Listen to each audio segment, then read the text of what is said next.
అందరికీ నమస్కారం. మన ఆంధ్రప్రదేశ్ ప్రభుత్వం 190 కోట్లు పెట్టి హెలికాప్టర్ కొత్తది కొంటున్నారు. ఆగస్టులో డెలివరీ కూడా ఉంది. అలాగే కొత్త వార్త, మన డిప్యూటీ సీఎం పవన్ కళ్యాణ్ గారు అయితే ఏకంగా ఆయన వాడుతున్నటువంటి ఫ్లైట్ కొనుక్కున్నారనేటువంటి వార్త కూడా వచ్చాయి.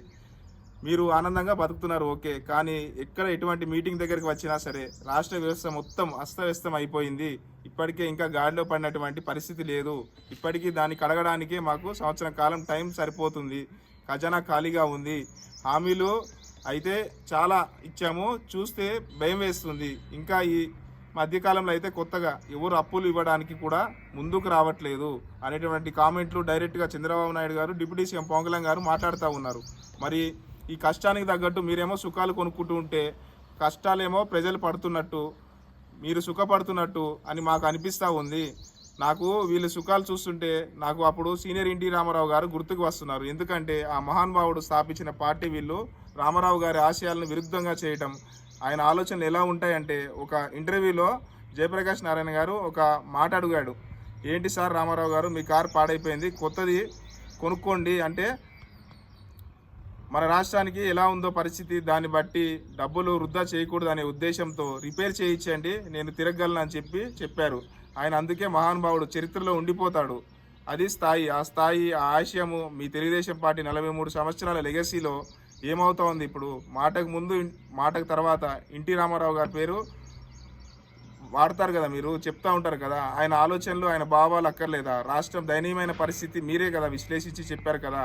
దయనీయమైన పరిస్థితి నిజంగా లేకపోయినా దయనీయమైన పరిస్థితిని తీసుకొచ్చి మాట్లాడింది మీరే కదా. కానీ పబ్లిక్ మీటింగ్లు అలాంటి వాటికి మాత్రం మొన్నటికి మొన్న మోడీ గారు వచ్చినప్పుడు కూడా దాదాపు 400 కోట్ల రూపాయలు మీటింగ్ ఖర్చులకి, లైటింగ్ కావచ్చు, అరేంజ్మెంట్లు కావచ్చు, మీటింగ్ కావచ్చు, భోజనాల ఖర్చు కావచ్చు.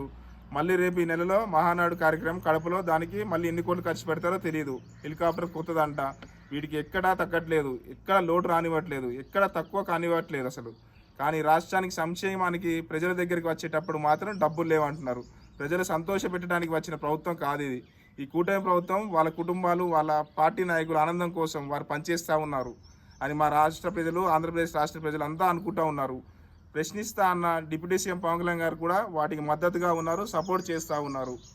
అయినా ఏపీలో ఉన్న ఎంప్లాయీస్, టీచర్లు, ప్రజలు అందరూ కూడా ఏదైనా కొత్తగా చెప్పండి, ఇదేమన్నా మనకి 4వసారి చూస్తున్నాము. 3 సార్లు అనుభవించారు కూడా, మళ్ళీ అవకాశం ఇచ్చారు.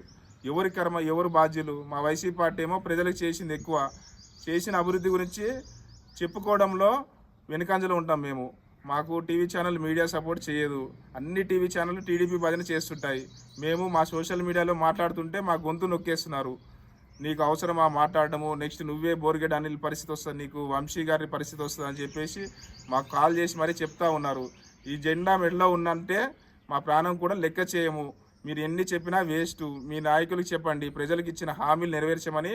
నేను అడిగిన వేసిన ప్రశ్నలకు సమాధానం ఉంటే నాతో మాట్లాడండి, ఫోన్ చేసి మాట్లాడండి, తప్పులేదు. మీకు ఆన్సర్ చెప్పే ధైర్యము మీ నాయకుడు జీవితకాలం కల్పించడు, అది మాకు తెలుసు. Thank you. ఇట్లా మీ పి కోటేశ్వరరావు, కందుకూరు నియోజకవర్గం.